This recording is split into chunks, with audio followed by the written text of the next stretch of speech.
বন্ধুসকল, আজি অসমত ফেচবুক খুলিব নোৱাৰে যে মিয়াক খেদাব লাগে।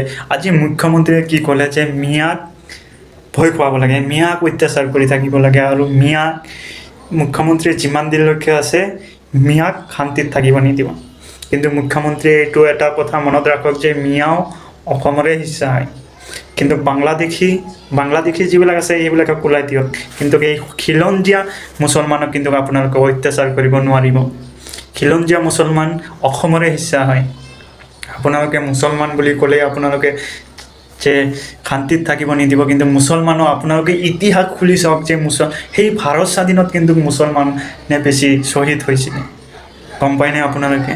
আজি কিছুমানৰ এনেকুৱা হৈ গ'ল যে মিয়াৰ নাম কিন্তু নল'লে সেইসকলৰ ঘৰ নচলে।